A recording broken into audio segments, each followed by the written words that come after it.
a panel on delinking, and of course talking about the African situation, looking at Sri Lanka, and looking at how what are the options available for Global South countries to delink. And then our second panel was commemorating the Bandung spirit. We heard about the different views of Nkrumah and Nairiri from Sabato. We also heard about the Sri Lankan context and the Latin American context. And this panel is really moving into the way forward, or the new direction, or a new era of multilateralism. And we have a great set of speakers who will guide us into different approaches from a multidisciplinary background. Not that this was only about economics so far. It was a very political conference focusing on political economy issues for the Global South. So we will start with Dr. Freedom Mazwi, who is from Zimbabwe. Freedom is a senior lecturer at the University of Zambia, and his research focuses on land and agrarian questions. He has worked as a senior researcher and project manager for more than a decade at the Sam Moyo African Institute for Agrarian Studies in Harare, and currently he serves as a coordinating committee member of the Agrarian South Network, a tri-continental network founded for advanced studies, and he's also a lecturer at the University of Cape Town, South Africa. He's also a member of CODESRIA. So over to you, Freedom.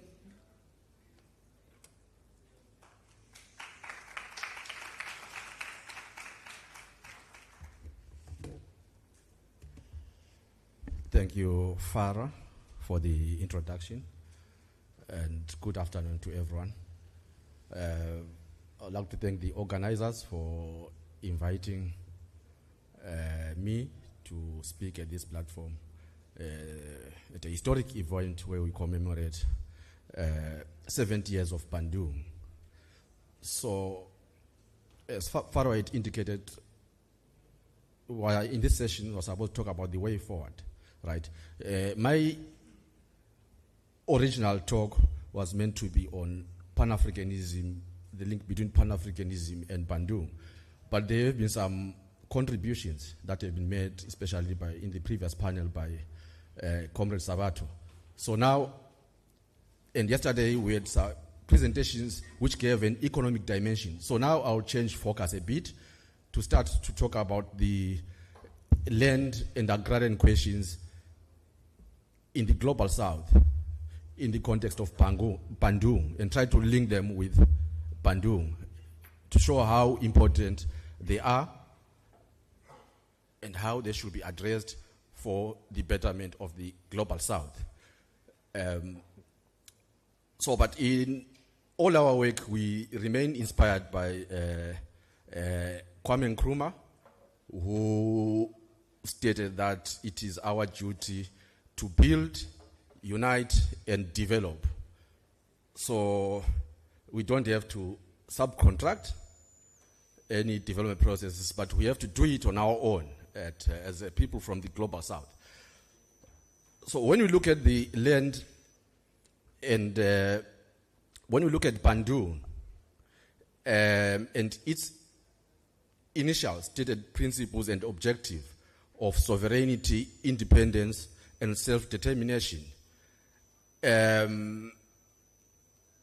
these issues or questions could only be addressed by addressing historic land and agrarian imbalances. Right? When the leaders in Bandung met, they were talking about the need for self-determination, end to colonialism and sovereignty.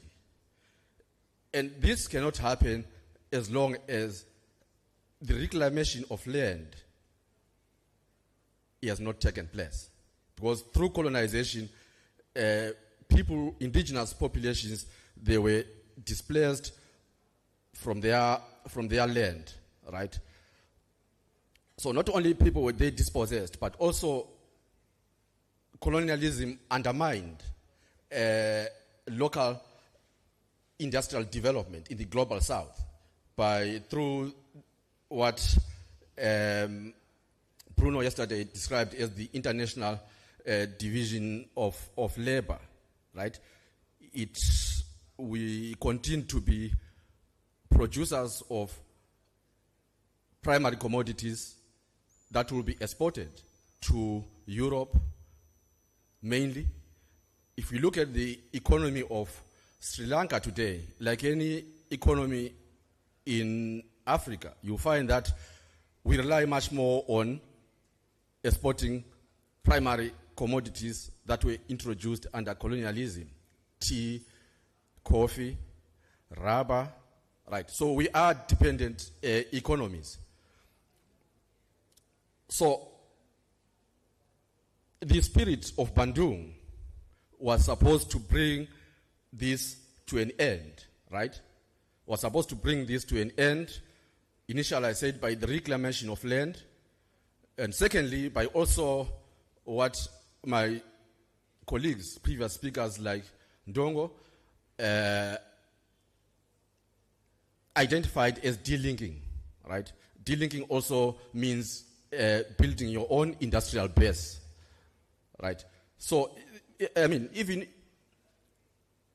there were various forms of colonialism, right? In the whole of global south, Latin America, Asia, and Africa. And if we look at Africa, Sami Amin actually came to develop 3 macro regions, right, to describe the nature of colonialism. There was the Africa of the colonial trade or peasant economy, mainly found in West Africa. I'm sure this also can relate in some parts of Asia and Latin America. In this part of the continent, the peasantry was left intact, right? The peasants were not displaced from their land, but their nature of crops which they grew, they were changed by the colonial system to suit colonialism, right? That's Africa of the colonial trade. Then we have Africa of the concessional companies, found mainly in Central Africa, DRC, and other countries where plantations were established, right? And I'm sure if you look again here in Asia, you will still see the same. Then there was the third category which he identifies, I mean is the Africa of the labor reserves, or the former secular economies, where there was massive land alienations or displacements, where people were removed from their lands.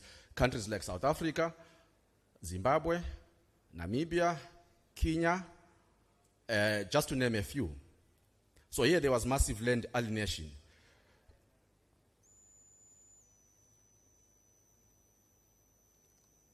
So at independence, in most of our countries, we see that there was no structural change, right? There was no structural change. The land questions, they were not addressed. And also, we continue to be suppliers or producers of raw products, right? And yet, this was a moment when the Bandung principles were supposed to lead to economic development. But suddenly we see structural adjustment programs, right, being introduced in many countries, not only in Africa, but also Asia and Latin America, right? And by structural adjustment programs, it led to the abandonment of state planning. Introduced new tenure systems, right? That is the promotion of land titling, right? Promotion of freehold tenure. And more broadly, structural adjustment programs opened our economies. They became more vulnerable, right? So under structural adjustment program, we see the perpetuation of land concentration, right, from foreign entities from the West. They come in to buy land, displacing locals. That is happening. So, under structural adjustment, we see the perpetuation of what I can say, neocolonialism, colonial domination in some other ways. So we see it in the land sector. We see it in the sector, and we see the lives of peasants worsening during this period. There's withdrawal of state support. We see peasants in Africa today being displaced by foreign entities, right? Working with the local state, right? So the neoliberal period sees the perpetuation of inequalities, right? Which is primitive accumulation. And for others for other scholars in the Agrarian South, which is a journal actually founded by scholars from the Africa, Asia, and Latin America,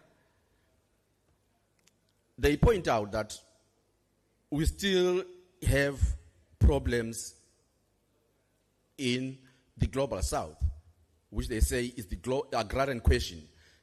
And for them, the agrarian question is a question of wrestling, taking away, or fighting for global agriculture, right?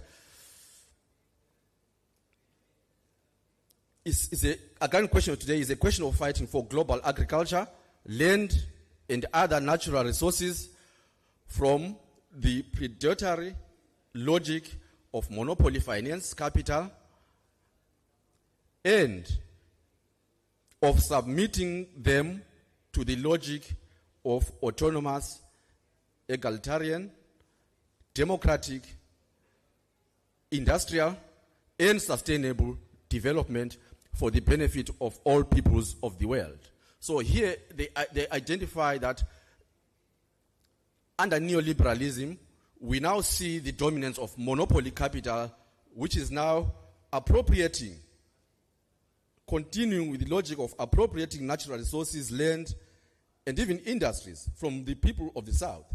Hence, we see many problems today. We see people fighting for their land rights everywhere today. We see people not being in employment, right?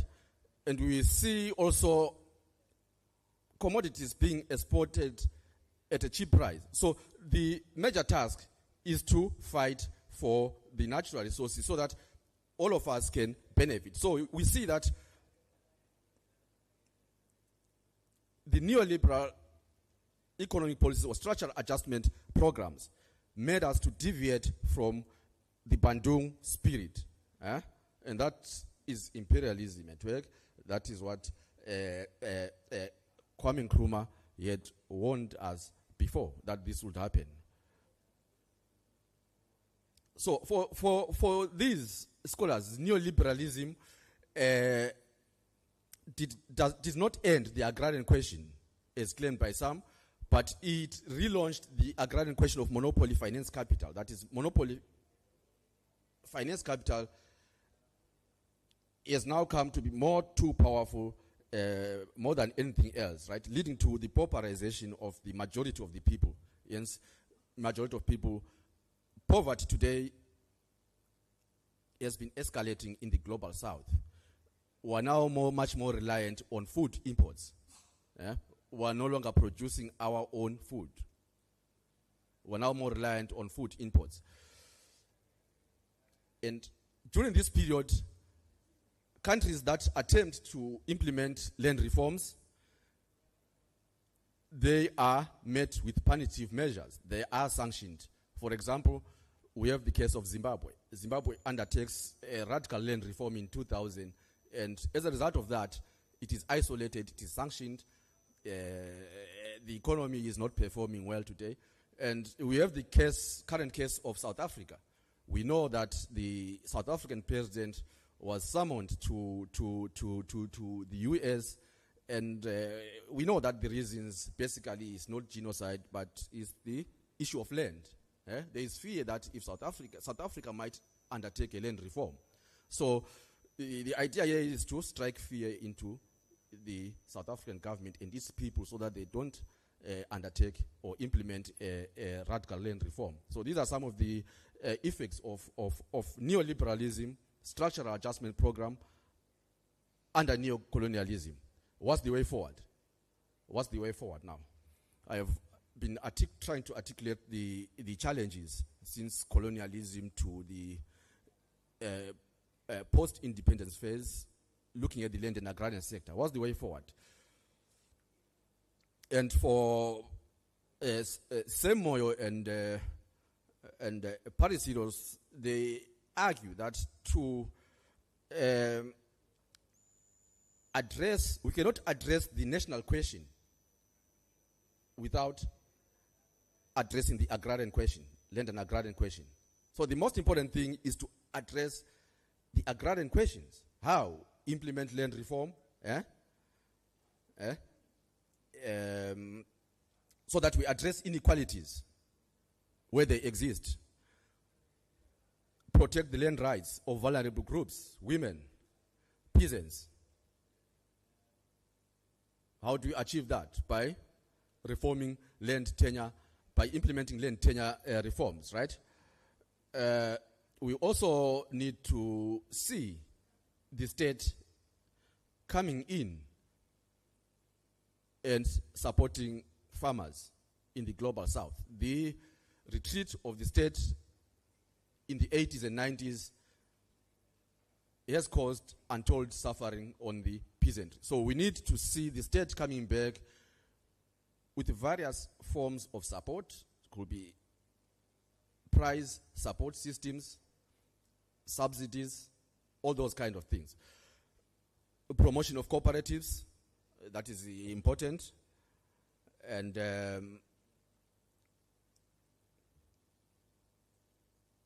public sector and private sector partnerships, they are also must also be experimented with and tried. But in doing all this, in undertaking all these initiatives, there is need to depart from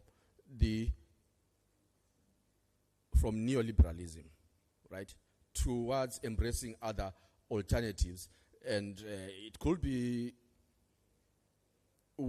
socialism or any other alternatives, right? We need to revisit those. We need to revisit Pan-Africanism as a guiding ideology, guiding framework. The Bandung spirit has to be revisited again. For Africa, we'll need to go back to the Lagos Plan of Action, which we think was quite useful and had a good vision for the content. The Lagos Plan of Action of 1980. So it's a shift. We need a shift from neoliberal economic order, right, towards embracing other alternatives. We also need to see resistance, right? Resistance from below. Farmers challenging corporate control over their agriculture. We need to see resistance, defending their land rights from below. That has to happen. And lastly, when we talk of Pan-Africanism and the Bandung, it must not end at the state level, but it must, the principles of Bandung and Pan-Africanism must go down to the community level, to the people, right? But must end at community level. because we have to do away with discriminatory practices that are found at the local level based on race, ethnicity, caste, all those kind of things. That's what I mean when you say the principles of Bandung. Those are principles of equality, remember, self-determination. So equality must not be amongst states alone, but equality must be promoted even at a lower level. Lastly, solidarity remains key. Thank you.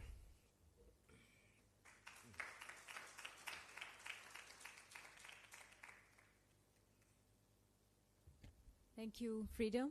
I'm very also pleased to now announce the next speaker. His name is Hamid Faleh, and he is from Palestine. He cannot join us, but he has recorded a video for us. And Hamid is a Palestinian student of social thought and economy and policy at Al-Quds University.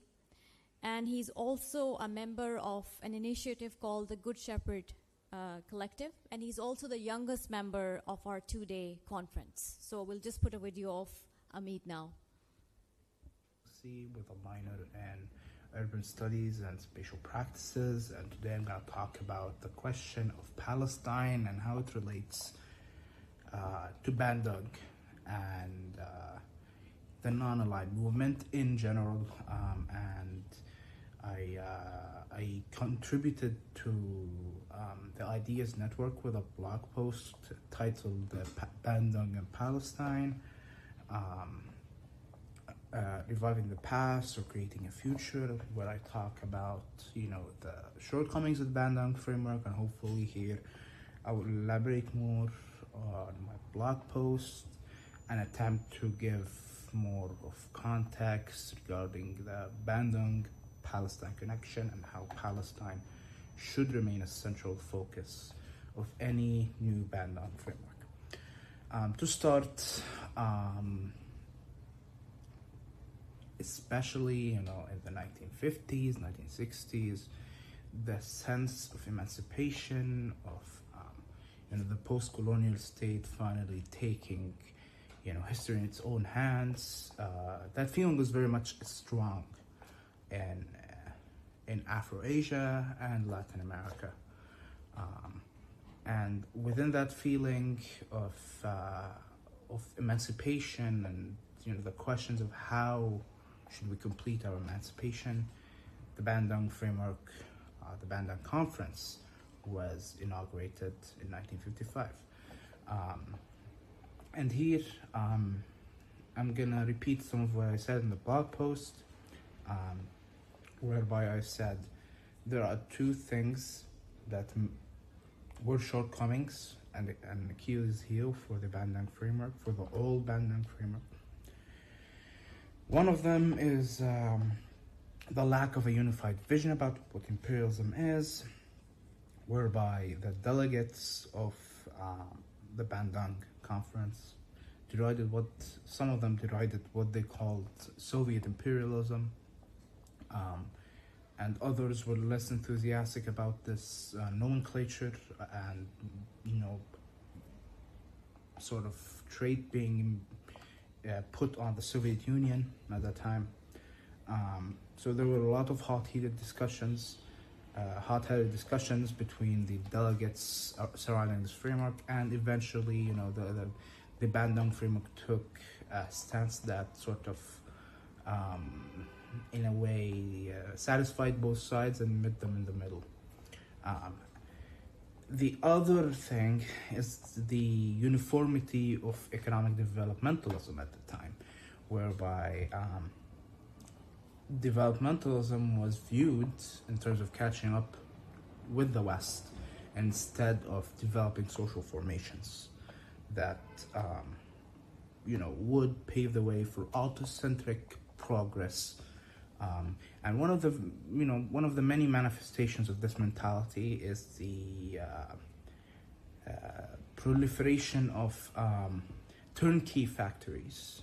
The post-colonial state loved turnkey factories and loved packed technology, whereby they buy from multinational companies a ready-made factory, and the specialists would come and assemble it, and there's no real indigenous productive force in the process of industrialization in the post-colonial state, which puts the post-colonial state in a weird place, whereby it has a factory, it has the semblance of modernity in the sort of developmental sense, but it's always 1 step, 2 steps, 10 steps, 20 steps behind the West, if we want to, of course, put it on the metric of catching up to the West. And as I said in my blog post, developmentalism should not concern itself with catching up to the West,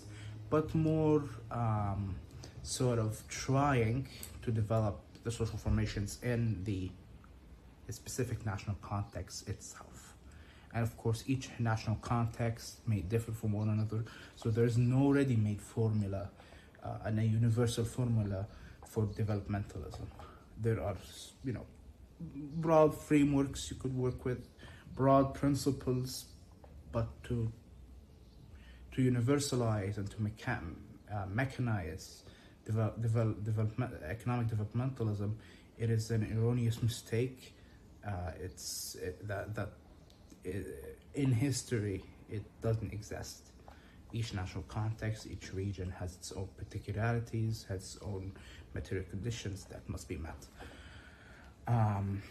And within that, what we've seen from the post-colonial state is that uneven exchange didn't really, the industrialization didn't really change the dynamics of uneven exchange, whereby oil rent still funds a lot of the projects in the Gulf, even though, for example, the Arab Gulf countries, they're trying to stray away from oil rent. But in essence, their industries, their high-tech sectors are all funded by this oil rent, and using also foreign labor, exploitative labor too. So within that context, it's sort of a rolling snowball effect. Even if you try to break away from the system, the money you put in, if you have a wrong developmental policy, will also be as a result of the previous policy you had, which was also wrong. So in that sense, a Lebanese economist and sociologist, George Corm, analyzed developmentalism in a very critical sense, in a sense that it is very much a Eurocentric concept in its various forms. He also had critiques against Marxist developmental policies too, primarily concerning the Soviet Union specifically, and in that sense, the question here for a new Bandung framework must be, how are we going to tackle these questions? How are we going to build a framework that learns from the past instead of reviving the past for nostalgia? The world is at a critical juncture, and we must make a decision regarding how we want to conceptualize a Bandung framework. And famously, the turnkey factory model, it happened in Egypt, it happened in India, it happened in Yugoslavia, it happened in lots of places that were part and parcel of the non-Allied movement. And here we, since we're talking about Egypt, one of the most decisive blows to the non-Allied movement is precisely of how loose it is, whereby and how status it is, whereby Egypt, where under Anwar Sadat's rule, when it completely neglected the non-aligned movement in its after and during its negotiations with Israel, normalization negotiations at Camp David, and before at Ismailiyah, and even before that, after the October War, and they're trying to get a settlement with Israel. After, it sort of neglected the non-aligned movement, it faded into obscurity. And, the death of the non-aligned movement was precisely because of the death of a very critical member of that movement. It couldn't sustain itself politically, and it died out. It died a very slow and very sad death in that sense. So there needs to be connections that are more organic, less statist in a new Bandung framework, whereby just because a certain country has a new policy now, it doesn't mean that country isn't within the Bandung framework and the non-aligned movement and a new non-aligned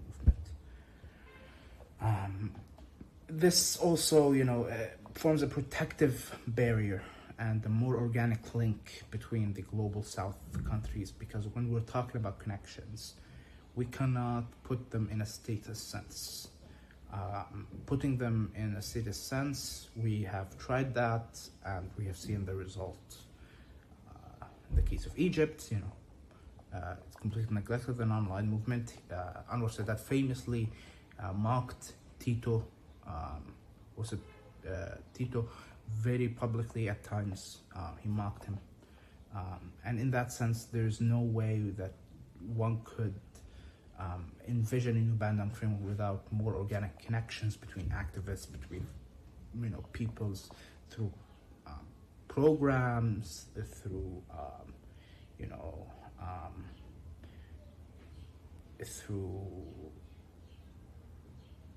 more tangible things on the ground that are happening in that sense.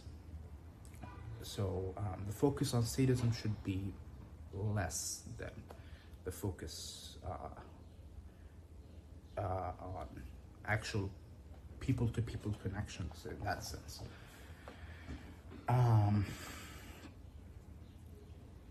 But also in another sense, what we've seen, and this is just an addendum to the people-to-people connections, what we've seen of Colombia, for example, in South America, the cutting diplomatic relations with Israel, and banning coal. Colombia is famously one of the top coal exporters in the world. They all started as people-to-people connections.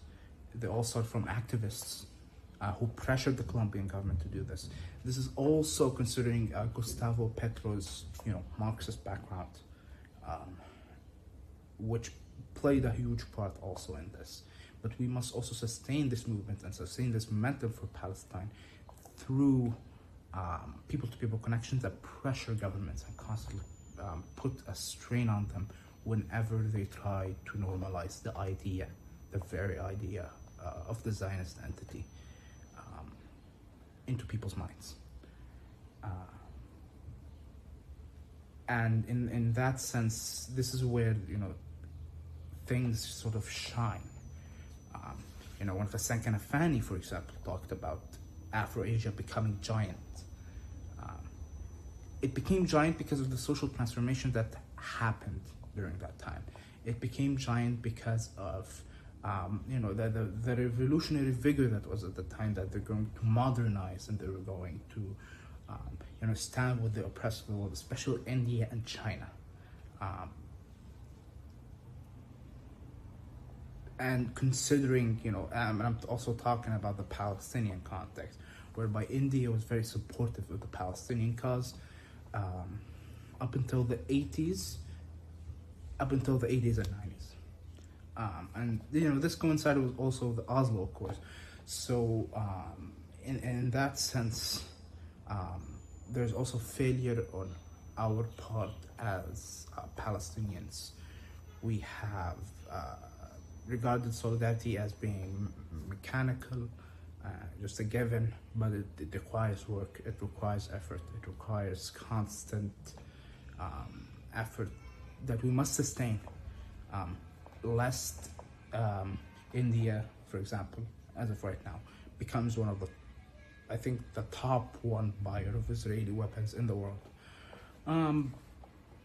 We can chalk it up to the Modi regime, but if there was more pressure on the ground through making such an organic connection with the Indian people, this type of stuff would not have happened, or would have happened in a way less concentrated capacity. And the thing I'm trying to get across here is, if we want to envision a new Bandung framework, if we want to envision a new way forward, then we must look to the past, analyze our shortcomings, and build a more comprehensive framework that is less constrained by statist tendencies and more organic connections that pave the way for more long-lasting solidarities and pave the way, hopefully, for a brighter future. And if we want to stop a genocide like the one happening in Gaza, then the question, it's not an if, it's a when. Thank you so much for having me.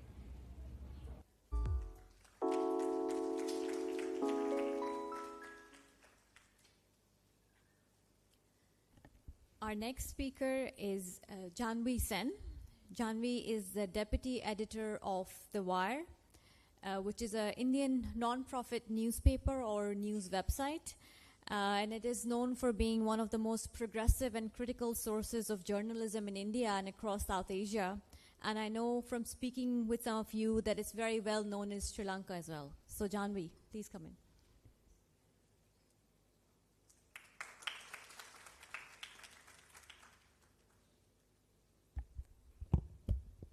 Thank you so much, Farwa, and thank you to all of you who are still here. I know it's been 2 days of quite a lot of intense engagement and then a very delicious lunch. So as we commemorate this anniversary of the Bandung Conference, it seems banal to say that 1955 was different from today. It would be weird if it wasn't different. But I think thinking about the ways in which it is different could help us engage more critically with the realities of today. And in some ways, perhaps the time that we're seeing today feels like it might have been more similar to 100 years ago rather than 70, when it felt like there's some sort of large upheaval in the world order that's looming, but we don't know when it's going to materialize or what it's going to look like exactly. So 1955, was a moment of excitement, of camaraderie between post-colonial states. But today, we're in a position where in these states and globally, business interests and the interests of capital have aligned more and more with each other and comprise a much larger and more powerful force. And governments in countries across the world have also drawn closer and closer ties to big business, both local and multinational. And that's something that I think, as several speakers have talked about, we can't ignore when we're talking about a new multilateral order.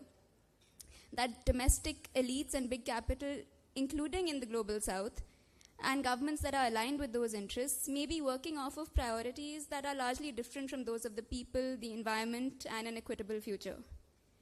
I want to talk about all of this in the context of the industry that I work in and I know best, which is the news media.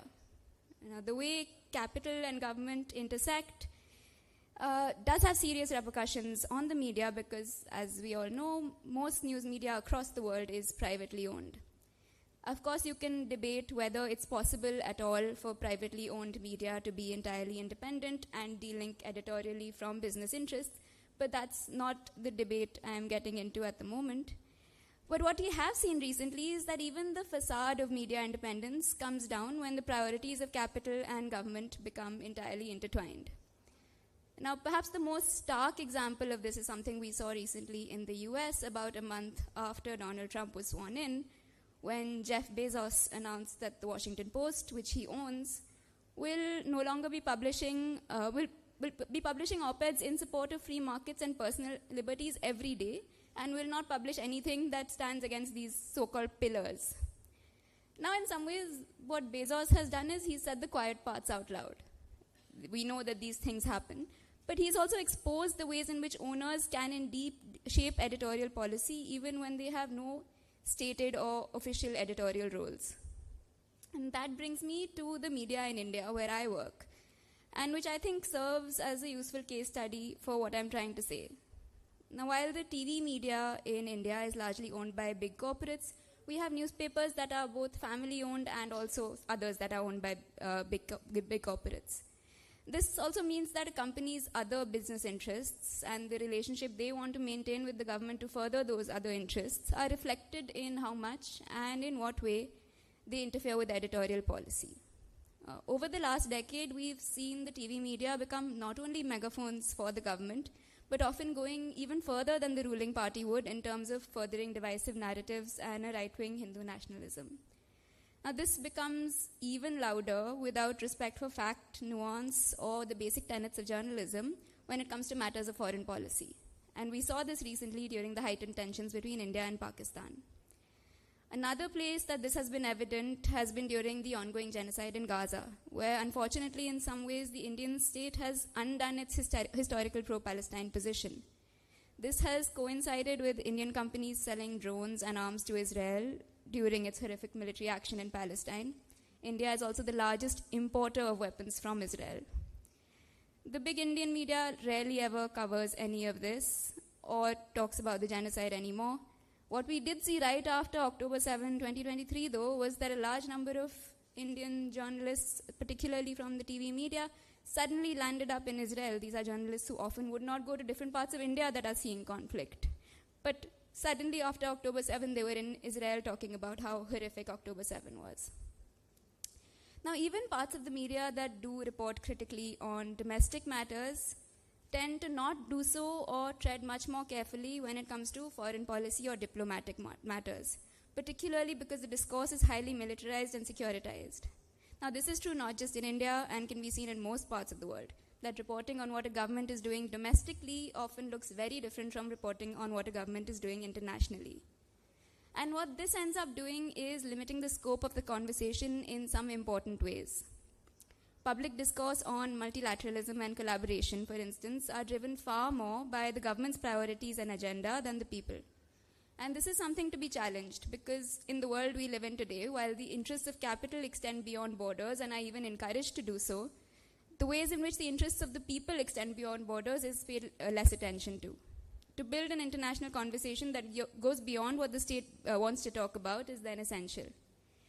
One of the ways that we have been seeing this happen a little bit over the last few years is through cross-border investigations. This has been into financial fraud and secrecy, into military-grade surveillance technology being used against civilians, into mining companies operating in different areas. Many of these investigations have been initiated and anchored by organizations in the global north, and the potential exists to create similar collaborations housed in the global south.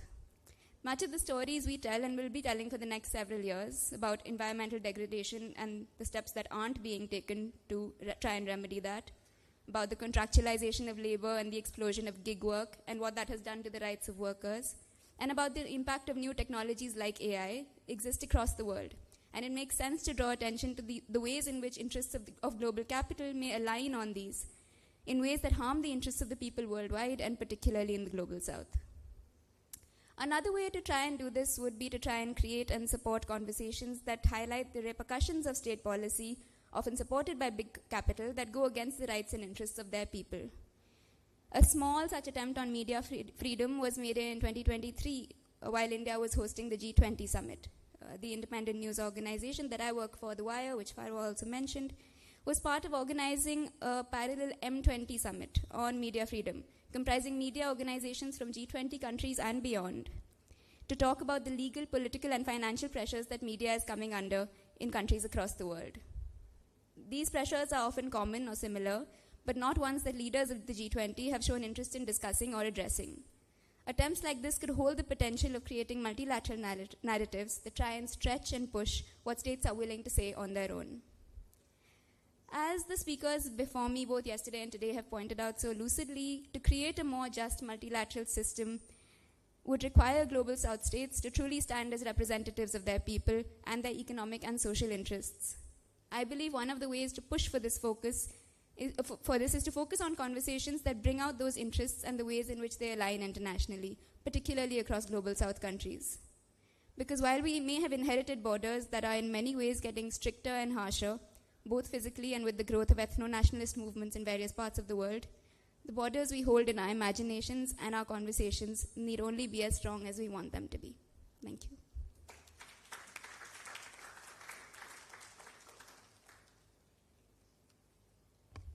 Thanks a lot, Janvi. Our next speaker is Swastika Arulingam. She is a civil and labor rights lawyer, and she is the president of the Commercial and Industrial Workers Union in Sri Lanka. Swastika has advocated for the rights of women and girls in public forums and public spheres, often highlighting the conditions of women who are vulnerable to gender-based violence. I'm glad to welcome her once again. I know she was speaking at an IDEAS event a few months ago on feminist economics. So welcome, Swastika.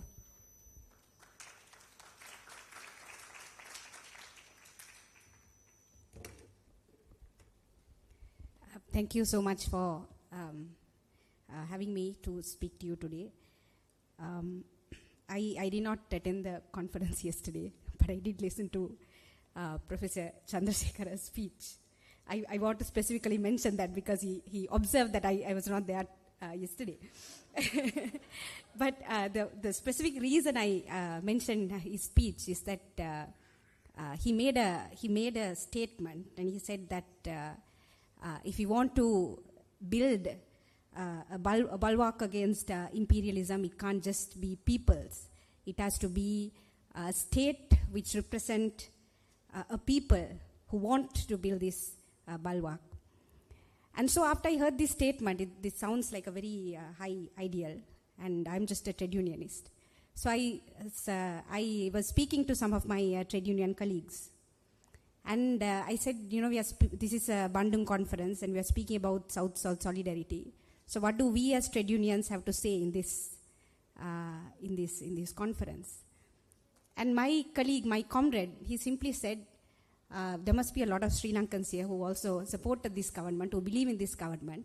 So perhaps you should say that we should start by having an honest audit about what is the government we supported to power and continue to support. And we all imagine this government to be left, both local as well as international. All of us imagine this government to be left. So you can't imagine something to exist. It has to exist. If it doesn't exist, it doesn't exist. You can't imagine something. But we all imagine. My colleagues are laughing at the back also. Yes, I'm speaking about I'm speaking about you as well. So let's have an honest audit about this government, particularly when it comes to, I'm laughing, but particularly when it comes to workers, because we are getting the first cut of what this government is doing to us. We are getting the first cut. The workers are getting the first cut, and it's not funny for us. So I thought I'll speak about the president who went on a May Day platform, and he said that this has never happened before, even in the most right-wing governments. No one criticized trade unions on May Day, but this Mr. Anurakumara Dissanayake went on stage and said, trade unions should not come and ask from us for little things. So what are these little things we were asking for at that point? We were asking for decent wages, because wages were extremely low. We are one of the lowest wage rates in Asia. We were asking for better trade union rights because workers were being dismissed for forming unions. We were asking to have safe workplaces because sexual harassment is the norm in our workplaces. So the president does not want us to speak about these things on May Day. That's what he's told us. Then we were listening to the Prime Minister who said that we have to increase productivity in Sri Lanka. In a country where, due to tariffs, factories are threatening workers for closing down and threatening unemployment, the Prime Minister is speaking about productivity. And the only time I have heard about productivity is when we sit in collective agreement discussions and the employer does not want to increase wages.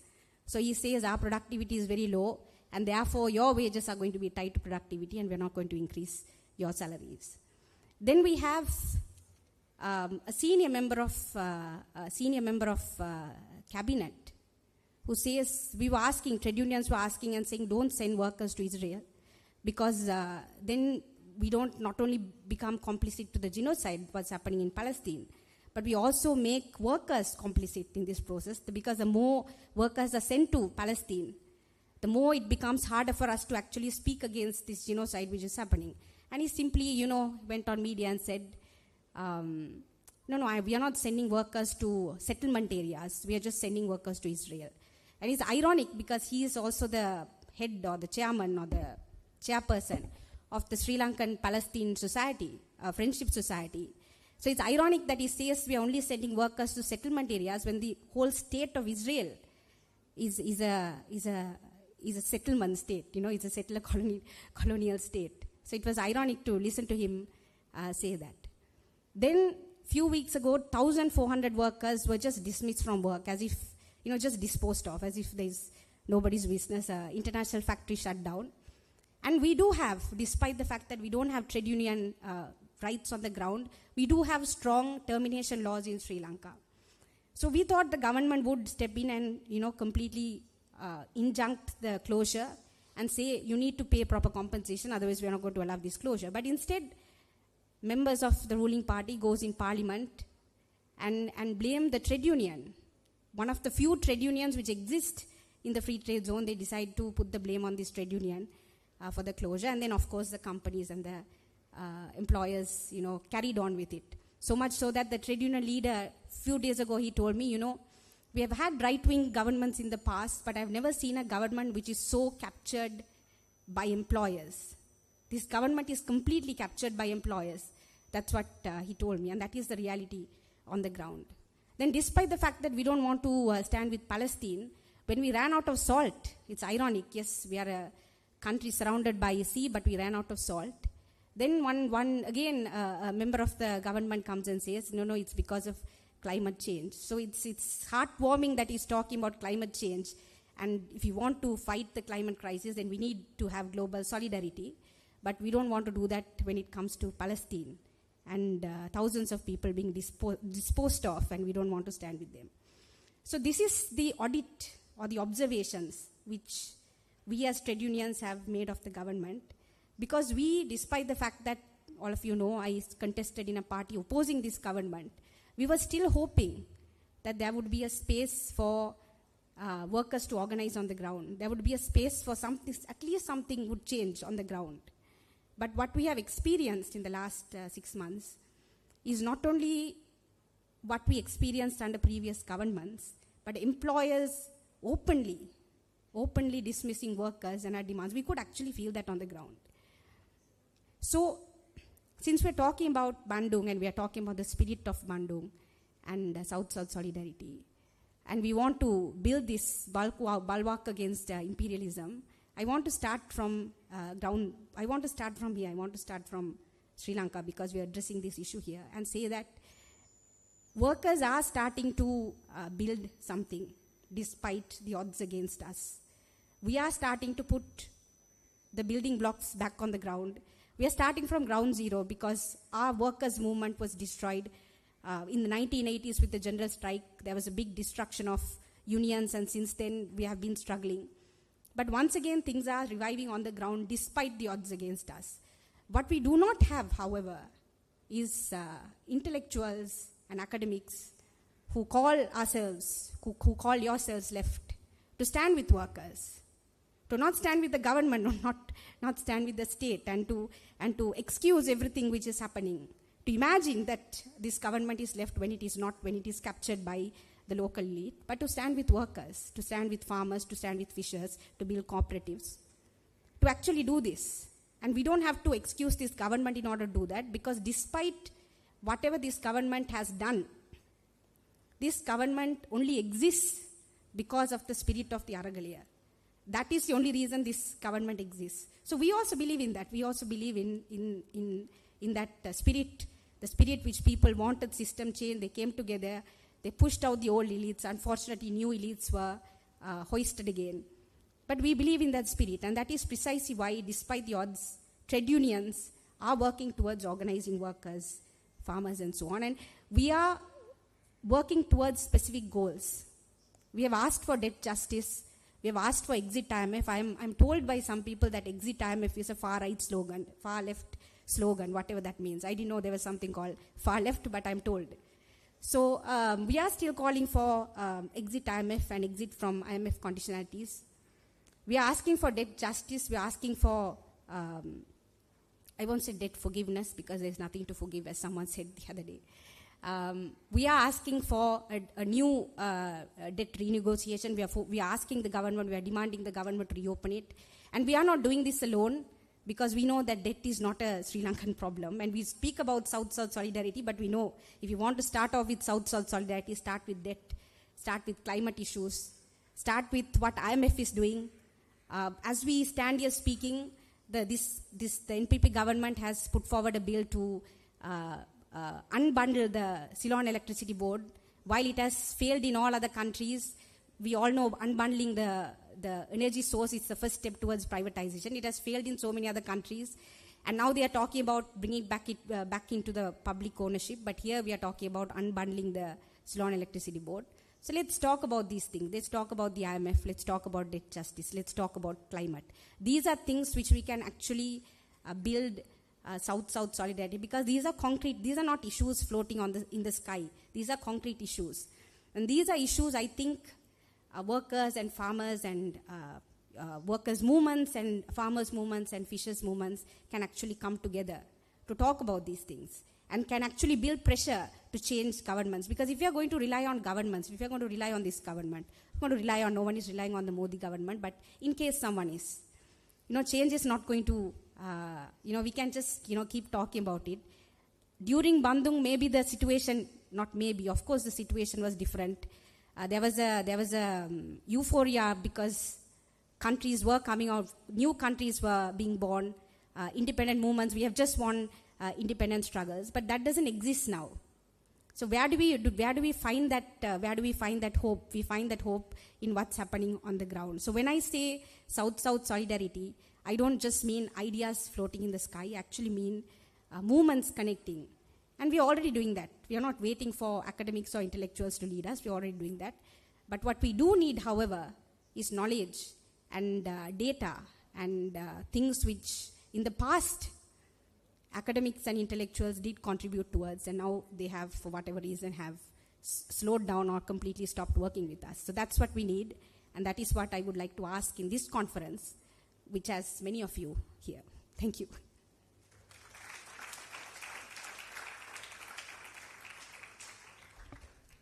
Thanks a lot, Swastika. That was a very useful, informative, and a call to sort of on the ground for academics and activists alike. So our next speaker is 𝒔𝒆𝒂𝒓𝒔 𝑨𝒇𝒕𝒆𝒓. Okay, sorry. So our next speaker is 𝒔𝒆𝒂𝒓𝒔 𝑨𝒇𝒕𝒆𝒓. She is the co-director of Progressive International, an international political organization that works to unite, organize, and mobilize the world's progressive forces. 𝒔𝒆𝒂𝒓𝒔 is also the acting chair of the Hague Group, a new organization from the Global South aiming to hold Israel accountable for its actions in Gaza. So, 𝒔𝒆𝒂𝒓𝒔, welcome.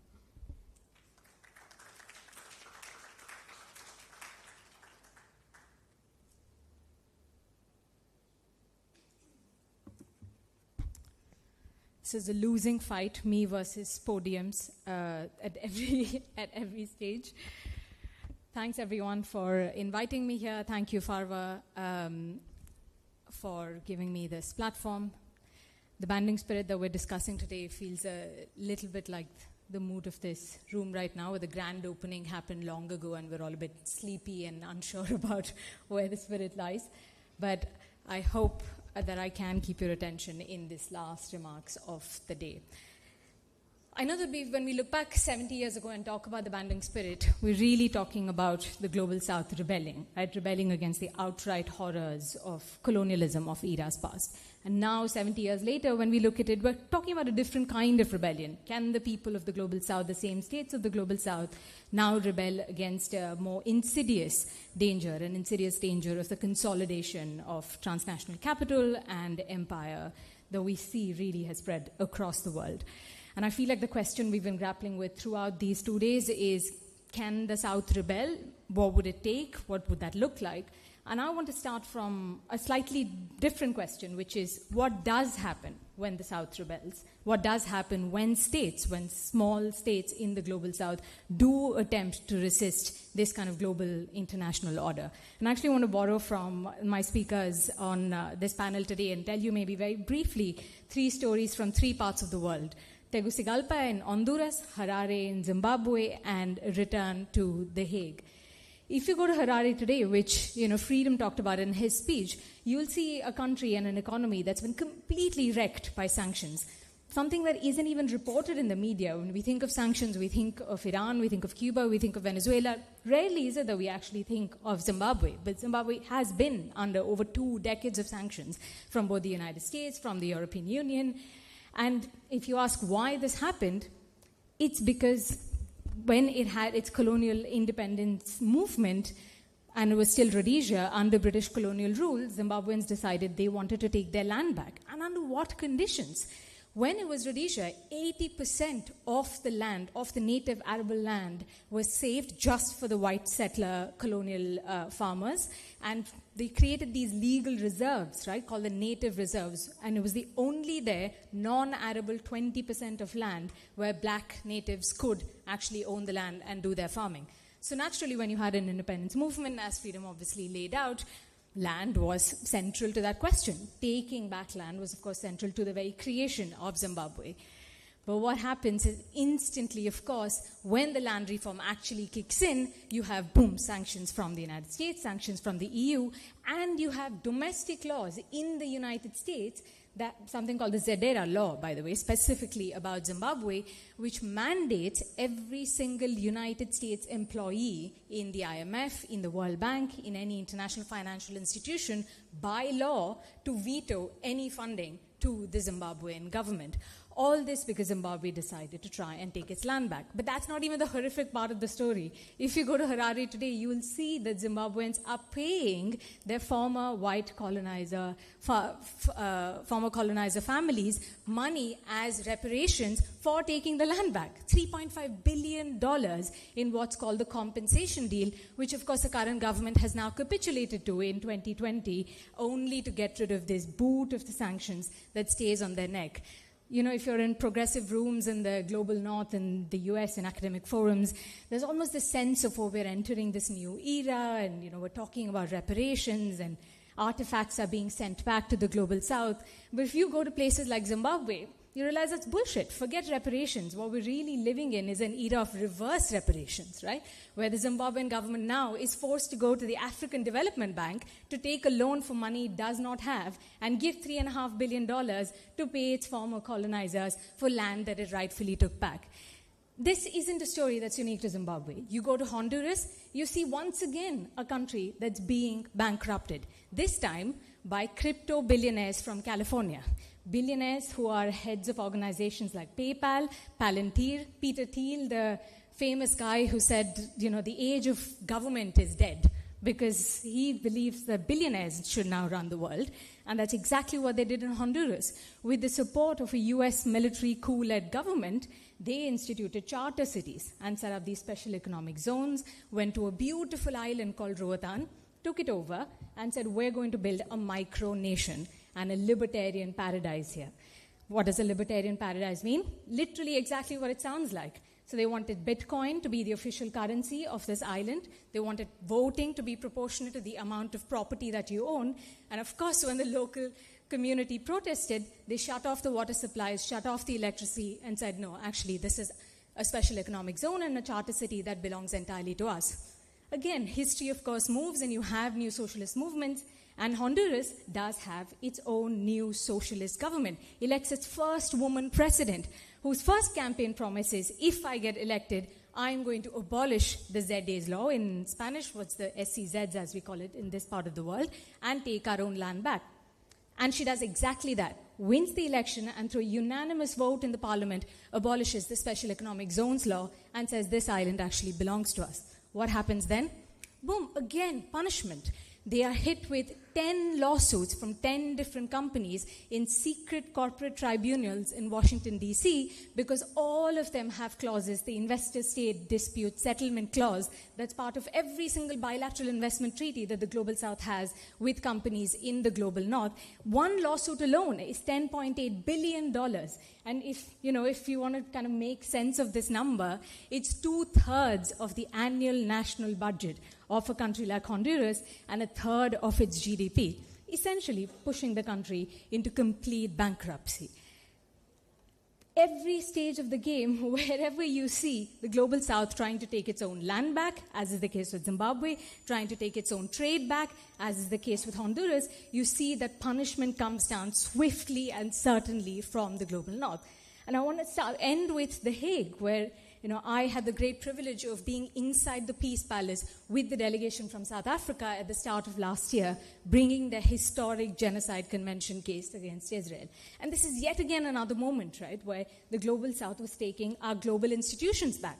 The ICJ, if any of you have seen pictures, when you go into this, it's called the Great Hall. It's actually not very great at all. It's quite tiny.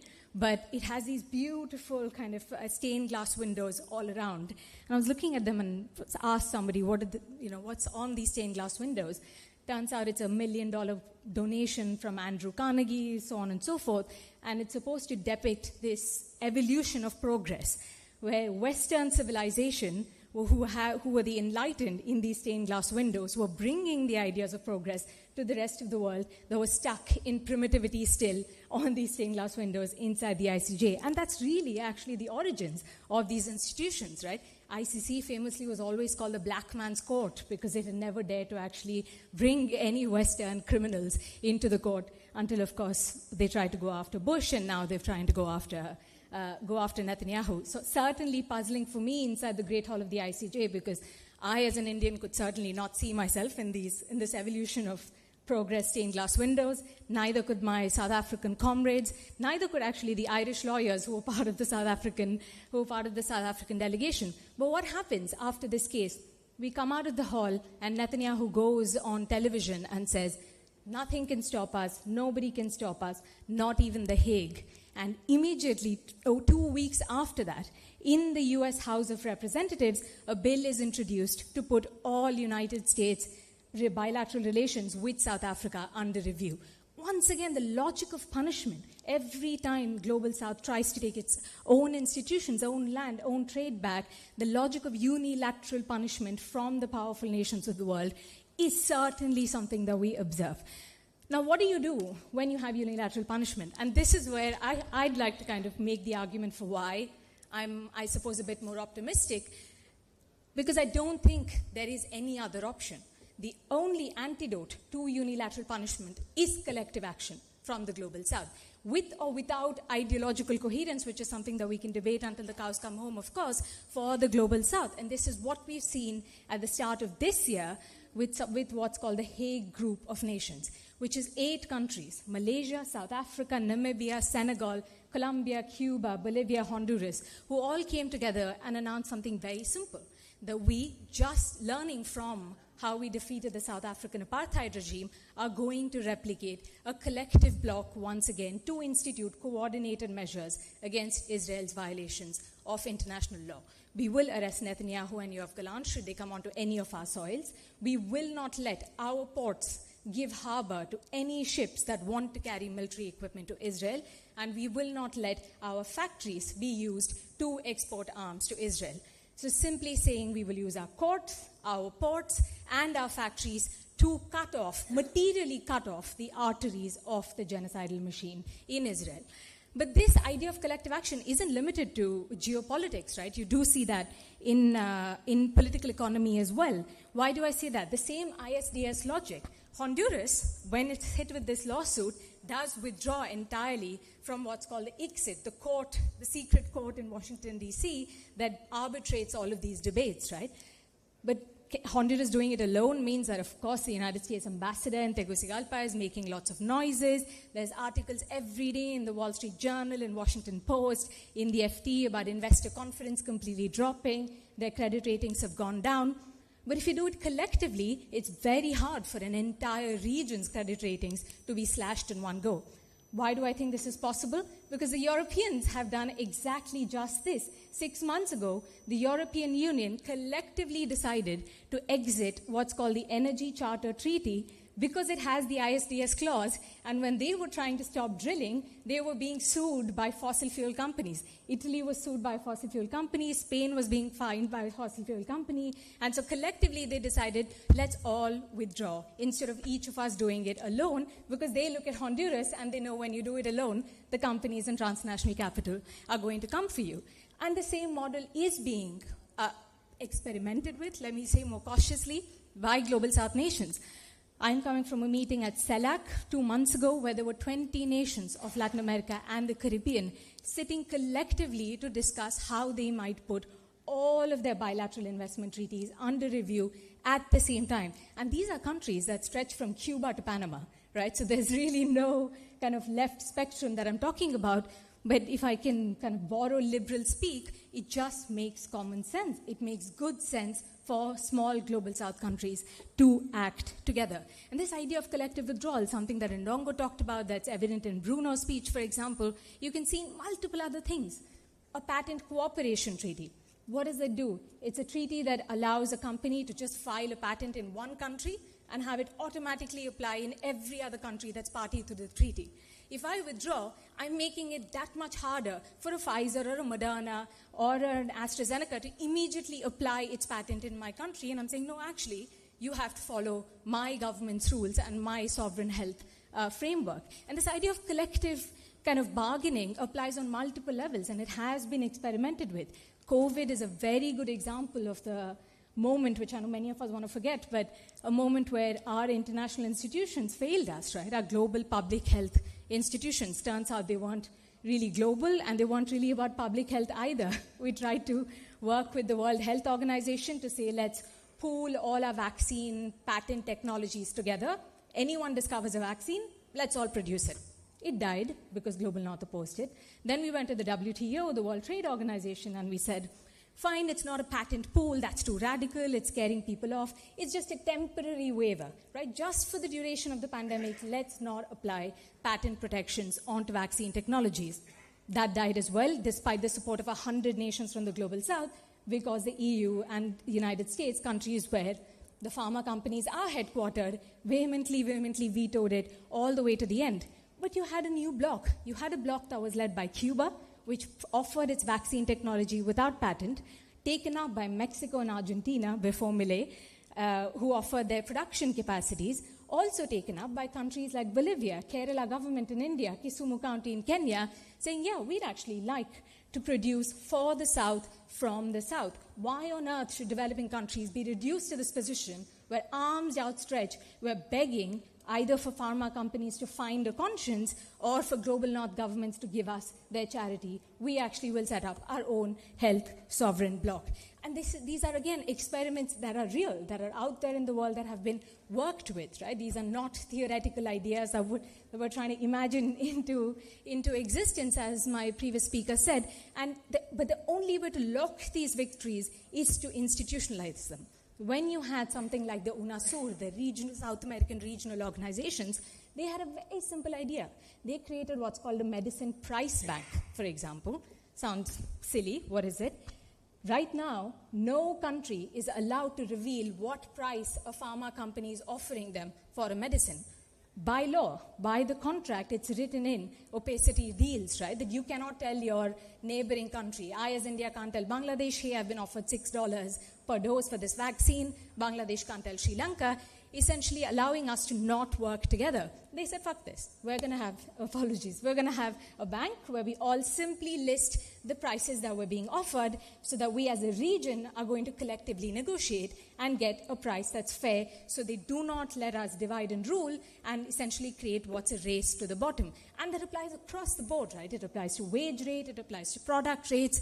And again, why do we know this works? Because the Global North does it. They've just set up a critical minerals club. The EU and the United States have signed a deal to buy critical minerals from our countries together because they want to negotiate for the lowest prices and the worst deals with us, so we don't have any negotiating power where we say, oh, US, we don't want to go to you, we're going to go to France instead. When they do it, they call it a club.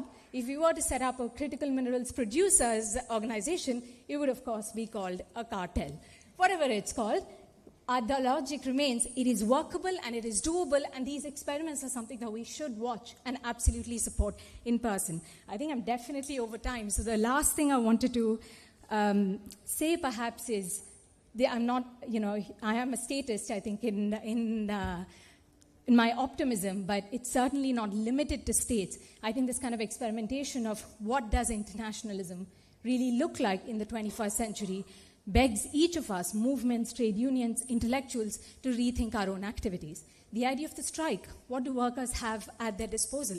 The ability to withdraw their labor. That's been completely decimated by the new age transnational capital company like Amazon, right? What happens when workers in an Amazon factory go on strike? First of all, there's no manager. If it's an Uber or a food delivery app, there's not even an office to get out. In an Amazon warehouse, if you go on strike, it simply leaves the city because it's so hyper-powerful, hyper-mobile. It can move from Delhi to Bombay, leave India altogether, go to another country, to whichever suitable atmosphere it finds without ever having to negotiate with its workers. So how do you use a strike to make the machine halt in the workplace? Do a transnational strike. Again, not a radical idea, but one of the experiments that we've been engaged with is a transnational strike on Black Friday in 200 Amazon warehouses across 45 countries at the same time to finally make the machine halt and actually make Amazon negotiate with us. Because Jeff Bezos tried to buy this out by offering a bonus. It didn't work. And in fact, some workers showed up right in front of his $1 million home in Washington, D.C. and decided to put a projection onto that about how he was a genocide billionaire. But that aside, there is something special about experimenting with this kind of new age transnational strike, and the same applies, of course, to many other ideas, including the ones that Janvi touched upon with the media. My mother, and I'll end on this story because I feel like I've told too many stories. My mom, who doesn't speak English, she comes from a small village, she's a daughter of a farmer, and only speaks Telugu, which is my native tongue, but still brought me up with stories of Ayande and speeches of Ho Chi Minh, and I never quite realized where the hell did she read these things, right? How did she get them? And now, I know that I personally struggle. I'm in Sri Lanka today, and I have requests from a few friends who are sitting in Tunisia and New York telling me, can you please get this book? It's only available in Sri Lanka. I can't order it anywhere else, right? Memoirs of one of your great leaders. And it made me realize it was the Soviet press, which translated at the time into nearly 36 Indian languages, literature and speeches from across the third world, from across the East, into pamphlets and affordable booklets for Indians, for people like my mom to consume. We're missing that. And this is not, again, a question of radical ideas and something that's amazing. It's actually a question of simple translations infrastructure.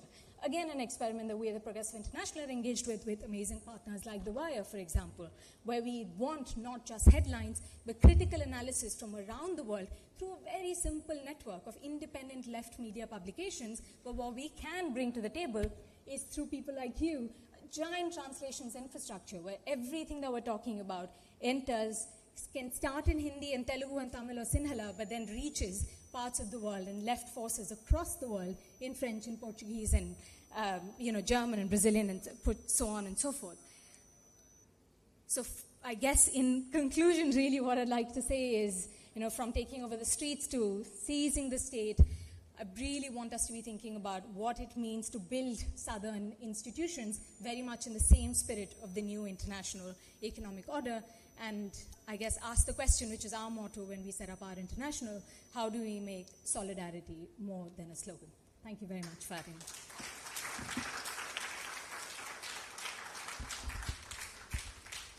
Thanks, Varsha. Thanks for ending on this powerful note. And now we open the floor for questions. So we had a series of interventions starting from agrarian reform to Pan-Africanism. We then heard about the importance of Palestine and the Middle East and the necessity of it in any new Bandung formation. And then we moved towards the role of media, a very broad sketch of what's happening in the US as well as in India. And we then moved to what's happening in Sri Lanka, the importance of trade unionism and the need for academics and intellectuals to support these movements. And finally, we ended with a new multilateral initiative or experiments which are necessary at this moment on every level to unite. So please raise your hand for questions and somebody will pass the mic. We have a hand here. Hi, I'm 𝒂𝒂𝒓𝒔 an undergraduate of International Relations and Law. So my question is directed to Ms. Varsha. In your speech, which was a stark presentation on the inequalities that we face at the Global South, you mentioned one case study, the ICJ ruling with the filing of South Africa against Israel.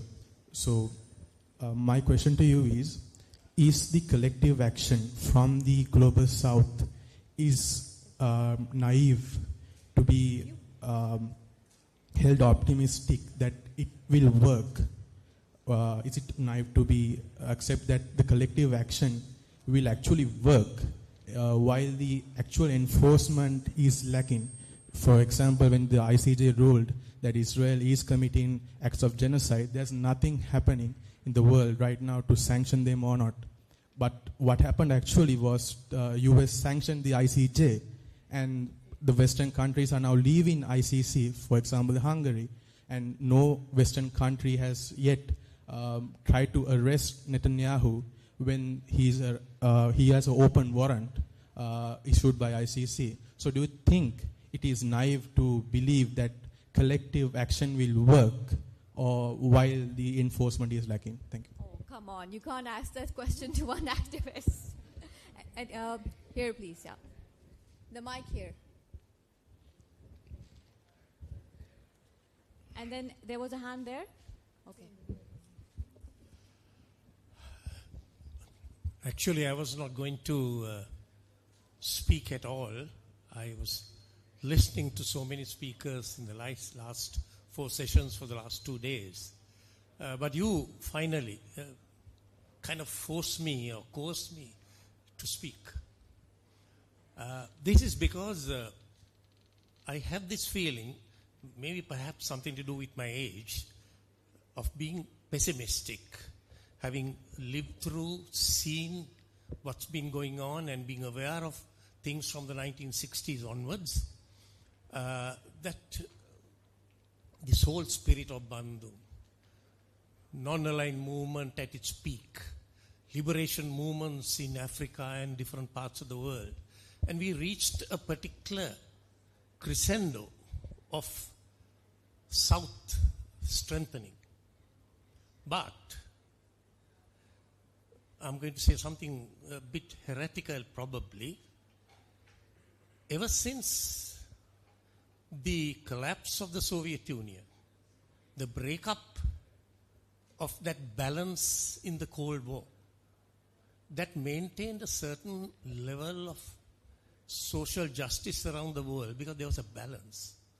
And with the breakup of the Soviet Union, the single superpower, and from the 1990s onwards till today, what we are seeing is the work of a single superpower strengthened by no competition, nothing to fight it.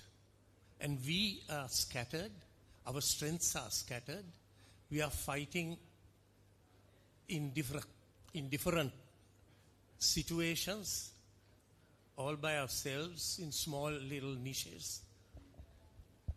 And I'm glad that there are young people like you who still want to fight on. For me, gives a little hope, because I, for myself, had no hope really that things are going to be different, because the things were going from bad to worse. True, the whole American hegemony is at its sunset, but what is the future that holds for this so-called South-South solidarity? That's a question that I will ask any one of you to try and respond so that we can have some hope for the future. Hello, I'm Dahanayaka from Sri Lanka. I must say that I was impressed. The speech given finally by a young lady impressing us to take action. We can discuss, we can listen, but we have to take action against the hegemony of the dictatorship of the capital and for new economic order for the world. So my question is whether you have any idea of action plan? That is my question.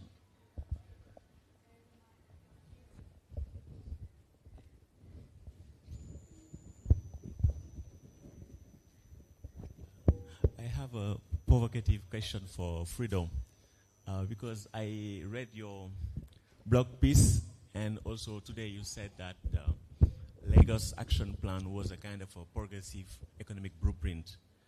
I would like to know what is the basis of that point of view, because I would myself argue that there have been interesting rhetorical elements in the Lagos Action Plan, but there were a number of theoretical weaknesses, political weaknesses, that explain that, somehow it was never implemented because we had the World Bank report, and because basically most of the financing of the Lagos Action Plan was expected, from, let's say, the international financial community, basically. So why would you think that this was something really transformative?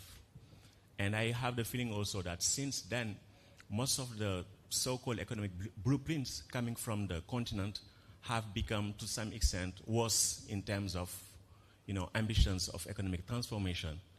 And I'm wondering whether we have not been, to some extent, cheated as progressives, because sometimes you have African collective efforts done by African people, but in fact the mindset generally is not progressive at all.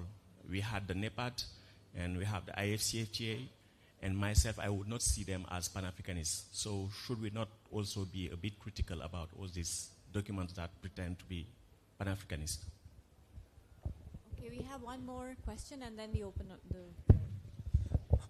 Mine is more of a comment, and to emphasize a key message that I heard during these 2 days of the conference, which is the centrality of Palestine in our anti-imperialist struggles and struggle for liberation. I'm really happy that all speakers centered Palestine in the last 2 days, because it is really important to see Palestine liberation not simply as a moral issue, not simply as a human rights issue, but fundamentally as a struggle against US-led imperialism and against global fossil capitalism. Because US hegemony in the region relies on two key pillars. Israel as a Euro-American settler colony, which is a kind of an advanced imperial outpost safeguarding the geo-economic and geopolitical interests of the United States-led bloc. But also the second bloc is the reactionary, oil-rich Gulf monarchies that make the Middle East one of the key nodal points of global fossil capitalism in the world. So when we have that political economy analysis, Palestine liberation becomes a struggle against US-led imperialism, against, the survival of humanity and the planet.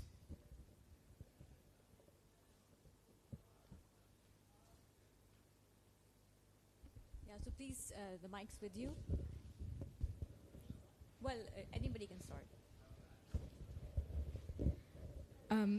So starting with your first question, I am optimistic, and I don't think I'm naive, or if I am, then I'm happy to be naive and optimistic, I suppose. It is very difficult to be super optimistic about our institutions, right, and collective action within existing multilateral institutions because they are so rigged against us. A British person's vote is worth nearly 40 times what a Nigerian person's vote would be at the IMF. The UN always has a Security Council without which the General Assembly decisions aren't binding, where the US exerts its veto. So, of course, there's many reasons to be incredibly pessimistic about this. But look at history. If you look at what actually made the South African apartheid regime fall, it did build exactly in these forms. It begins actually with the first conference that brings together the national liberation movements across the African continent to say our liberation is not complete unless Palestinians are free. It moves from there to the World Conference Against Apartheid in Geneva, where actually some of the, and you get the arms embargo in the United Nations Security Council, where again some of the biggest champions were actually the Scandinavian countries. And then even later, 10 years later, it ends up in Delhi with the much larger World Conference for the defeat of South African apartheid, I think it's called, which builds a big global alliance where national level policies are enforced in order to once again cut off the regime, right? Finally, with a final straw against the back, and includes trade sanctions, so on and so forth. But I do think, historical changes do build in these forms. But in the specific ICJ case and Israel's case, of course, it's disappointing to look at the ICJ decision and say this is not binding, no one's enforcing it. But that's exactly why I think that the Hague Group of Nations are so promising, right? Because what they're doing is saying, we're not waiting around for a UN Security Council. We're not waiting around for the European nations to come around. We, at this moment, are going to cut off the arteries. And it is concrete in the sense that it creates a no-go map for Netanyahu, which really does affect them. It also creates a no-go map for Israeli soldiers. There's very few things that Netanyahu is scared about, but the minute that cases started to come against Israeli soldiers who've been, they love traveling, they've been showing up in Sri Lanka, of course, one of their big favorite destinations, but in Costa Rica and Brazil and everywhere they've gone when there's been cases against him, he issued an ordinance to the army to stop recording themselves doing all of these heinous things and actually recording footage of them committing war crimes, because that's what was being used to create those cases, right? So they are scared of these kind of concrete measures. The energy embargo from Colombia is critical because Colombia was one of the biggest exporters of coal to Israel, for example. And this is exactly the kind of economic might that does underpin the political settler colonial project. And I think cutting that off is not enough, not nowhere near enough, but I do believe it's exactly the right direction of collective action that we're looking at. I'll maybe quickly answer some of the others that came my way. I don't know quite how to answer the pessimism question. I do think that there is evidence of South-South solidarity. I don't want to overstate it and really be a propagandist, which I sometimes can, because we're not living in a world where there are communist states around the globe that have a vision and a real vision for the future. But one thing I'll say is, even though it does feel like history moves in cycles and we're kind of just seeing transformations of global capitalism that finds a new way of setting up the same regime of extraction and accumulation, right? Extraction from the periphery and accumulation of the core, it is hitting an organic limit, which is climate change, where extraction cannot continue at the rate that it is, even for the North. So that same cycle and that same dialectic, I don't think can continue now, because you're seeing the effects of essentially us destroying our planet in the cities. They're not the front lines, but you are already seeing the effects of that in the global North as well, which again is illustrated by the fact that for the first time in history, they're abandoning fossil fuel companies, right? All of Europe is abandoning fossil fuel companies together and saying, actually, we're going to take back power. So I think there's something changing there, which might be a greater rupture than just a transformation where the same cycle gets set up once again.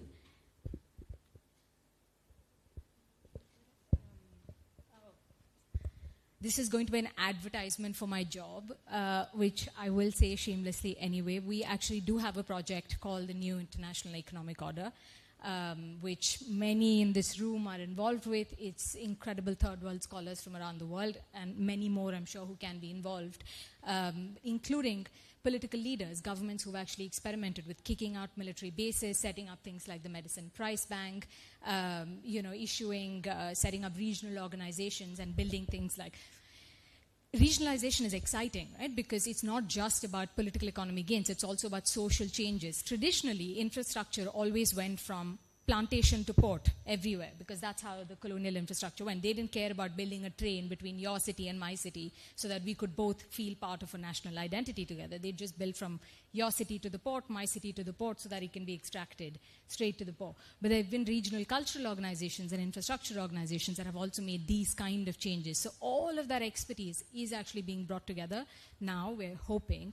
And we have what's we inside the organization call a manual for mutiny, but outside it's just called NIO, Program of Action, to give it a slightly more academic-y name. But you can download it on the website, and it's a living document that we're hoping to work with that doesn't just live as an academic space, but is working with these different progressive governments in power to put in some of these ideas as experiments. One such project is very similar to the COVID idea we just talked about, but in South Africa now, because of USAID cut to HIV funding, where in this moment where Trump has just decided, I'm not going to give money for HIV funding anymore, South Africa has two options, and actually all of the African continent has two options. Find yet another country that would be a donor and give them funding, or set up a health sovereignty project where they actually invest in HIV retroviral biotechnology. And who are they looking to for that? They're looking to Cuba, which is an incredibly exciting southern project because Cuba has some of the most advanced biotechnology in the world. And if it could spread across the continent, you'll see some gains that would last over centuries. So I think there's quite a few experiments like that in this action plan, as you kind of called it, which you can also see it on our website. That's it for me.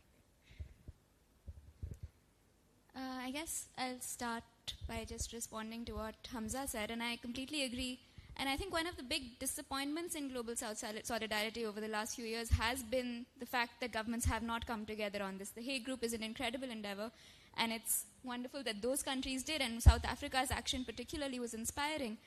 But, I mean, coming from a country that was one of the first to recognize the Palestinian state and then seeing the reaction today has been, incredibly disappointing. And I do think that now the only way forward would be pressure from the people, because the states from the global south that one would think this would be the obvious choice to come together on as post-colonial states have not done that. But you're right, I agree. It's nice that so many of the speakers have centered that in what they've said.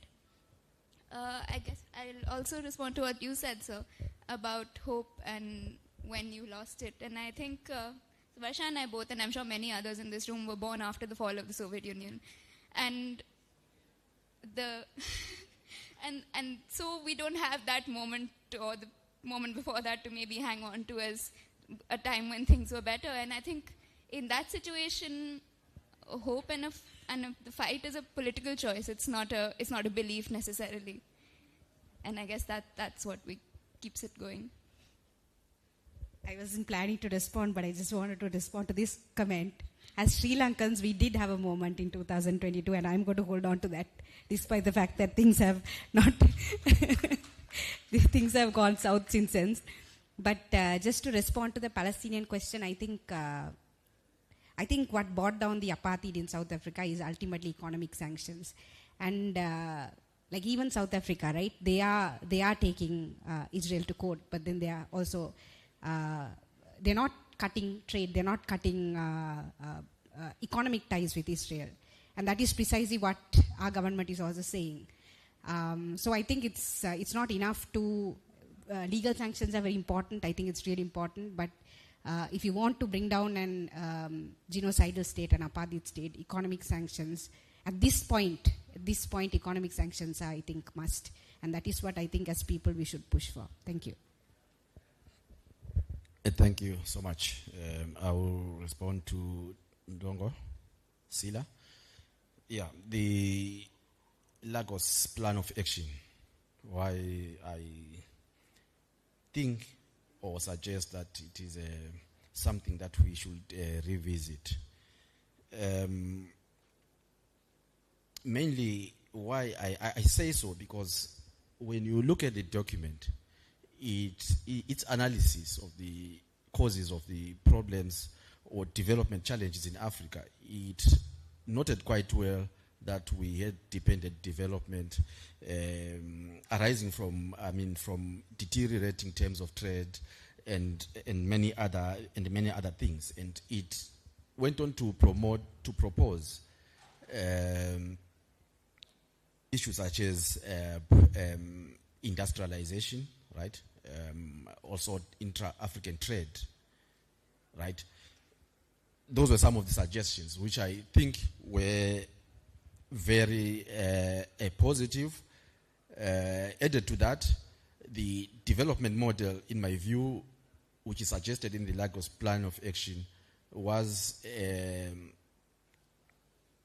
state-centered, right? In other words, I mean that the development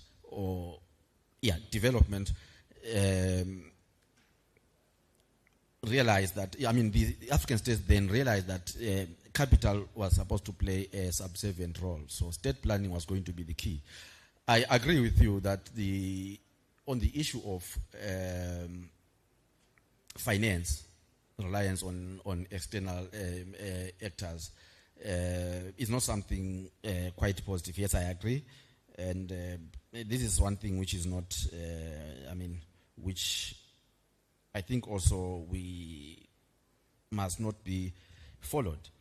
And also, I also concur that other initiatives such as NEPAD, if you look at other initiatives such as NEPAD, they have tended to be, they are neoliberal in outlook, right? That's one of the, if you look at NEPAD and compare it with the Lagos Plan of Action, you realize that the former Lagos Plan of Action was far much better. So we still can get much more from that document. I'm not saying that we should adopt it as it is, but we have some positive issues that were identified by the African leaders then in 1980, which we can still implement today. Thank you. So we have half an hour, and we can take one more round of questions if you have any. Yeah. Thank you very much for all presentations, and my question goes to Varsha because you raised a point which was interesting for me. When we think about Latin America and the possibilities for Latin American integration, there are several obstacles for that. But in my opinion, one of that is that we have a very radical political twist in the region, which is the case in many parts of the world, but in Latin America maybe it's stronger now, with Correa, Lenin Moreno, and then in Argentina, in Brazil, Lula, Bolsonaro. So obviously it creates problems for regional integration. And then I was positively surprised by listening that finally you are managing to do something regardless of the ideology. So my question is, from the practical experience that you are having, to what extent do you think that this political twist is a problem or can be circumvented if you think on the regional integration, regional cooperation, but also the global cooperation of the Global South? And it comes back to Bandung as well, because in Bandung we also had these divergences. So somebody in the back, yeah. I've been sitting here yesterday and today. I've been observing and listening the discussions, and I think the context of South significantly changed from 55's Bandung conference. So the role of India and China, I see that it is overlooked, particularly given that their agenda of expansionism, Tibet, Taiwan, in the case of Kashmir. I think I would like to hear from any of the speakers about that. Thank you. We have one, we can take one more question. Okay. Actually, you asked a question before. Is there somebody who hasn't asked a question?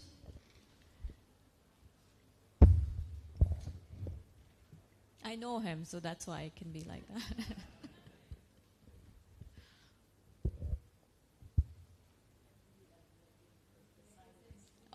Okay. So because of the deafening silence, I have to give the floor back to you.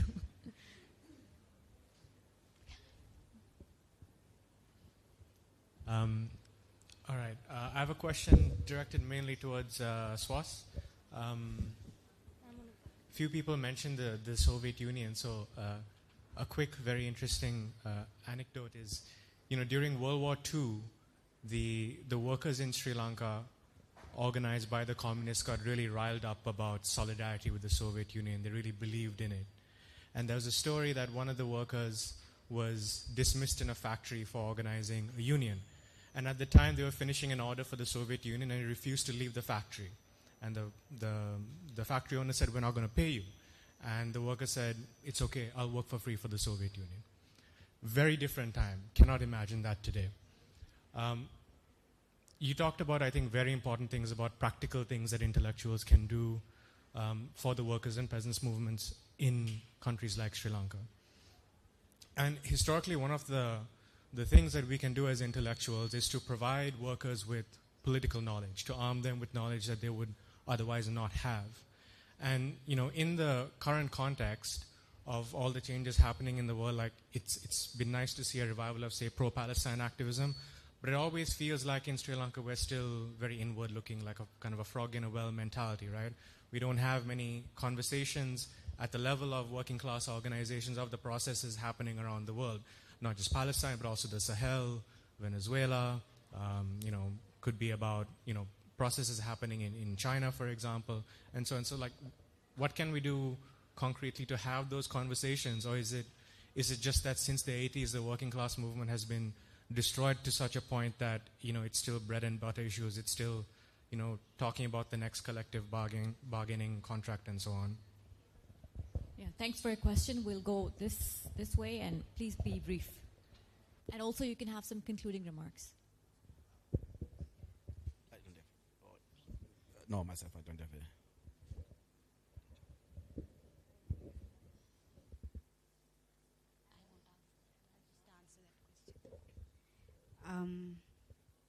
I think we still have discussions about geopolitical issues. It's just that it happens at a level of trade union leaders rather than workers.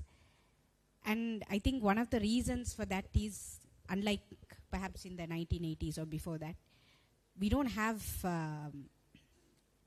large unions. In fact, our unionization rate is so low. So we are, as I said, we are now only starting to build unions again. What we have is remnants of what we had before, right? It's very small unions and workers. So when we are starting to build unions, we can't, for instance, just to think of, let's say, discussions we have on the ground, we have to deal with bread and butter issues if we want to win the trust of, particularly of blue-collar workers. Because any kind of action which comes on the ground does not come from office workers, it comes from blue-collar workers. Even within our union, we can see that, the difference between different classes of workers. So perhaps that's why we don't have these discussions, but I think very, very slowly things are changing on the ground. And interestingly, it started with the tariff issue.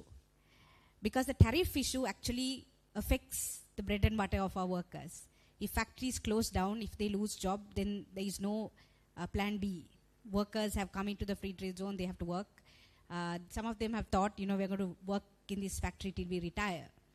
So tariff issue is the one which actually changed workers' curiosity towards what's happening internationally. It was not brands, it was not anything else, it was tariff. On the Palestine question, interestingly, since the tariff issue, I don't know what the correlation is, but since the tariff issue, our membership has been interested in what's happening globally, not only on the economic question, but also on politics. When India and Pakistan went to war, there was a vibrant debate around it, and we had discussions about it and so on. So things are, I think, changing.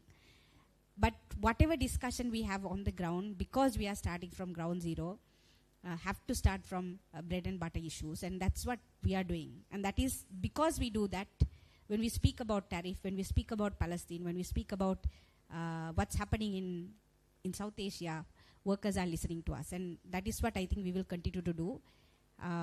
Still it's in early stages, so it's hard to say, but I think things are moving. Thank you.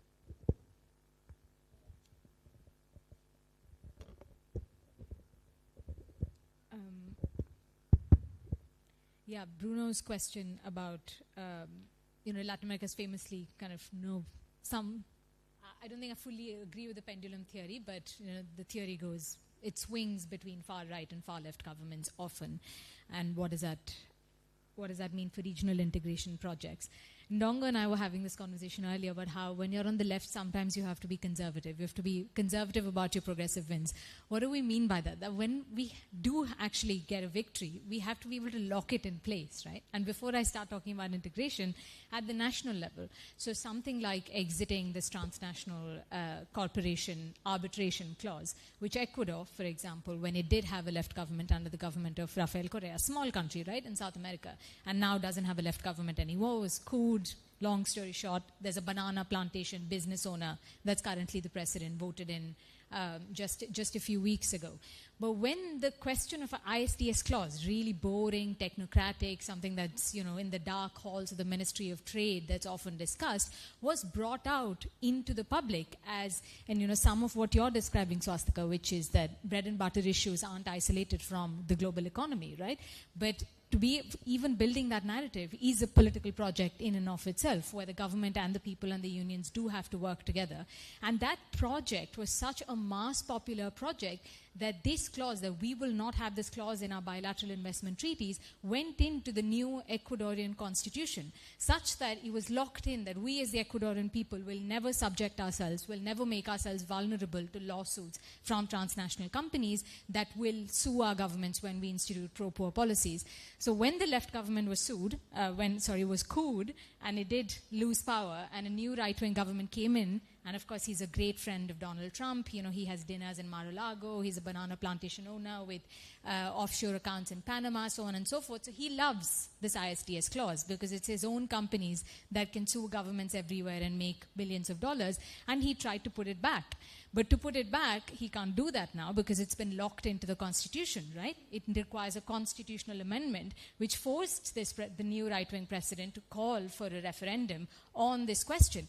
And it was defeated. The Ecuadorian people firmly said, no, we do not want the ISDS clause back. So even without a left government in power, the victory of the left government still stayed in place, right, despite the pendulum shift. And I think the same logic applies for regional integration as well.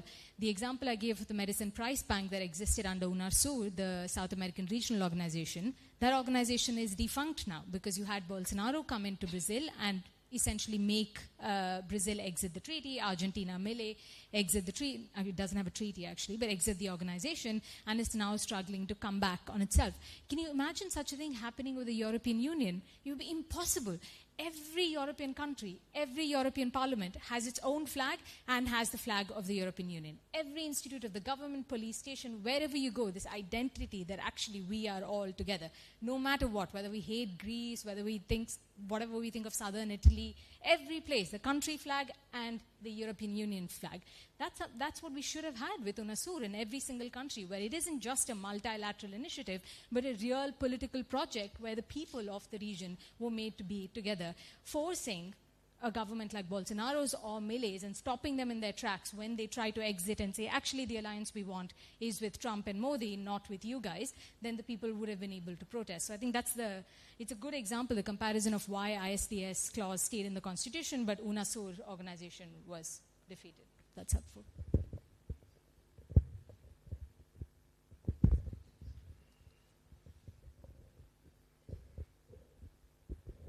Okay, thank you very much. We're at the end of our two-day conference, and just before we conclude, I want to once again thank Yukthi, LST, BCIS for partnering with IDEAS. We were able to bring these experts, activists, from the Middle East, from Asia, from Africa, from Latin America.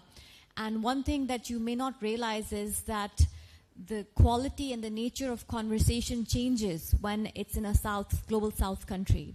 And what we hear from you, what we hear from the panelists is of course about this changing world order, about the need for something new.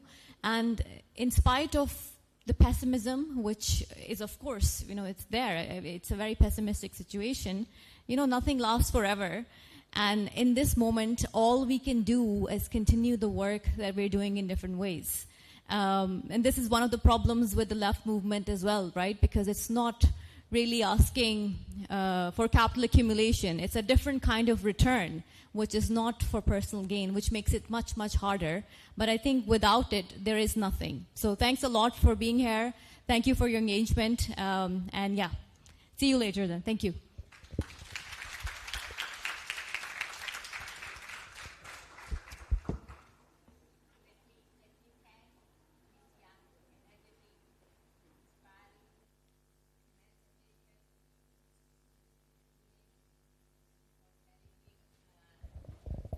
The US hegemony. Congratulations. We look up to you. You all are role models for this cause.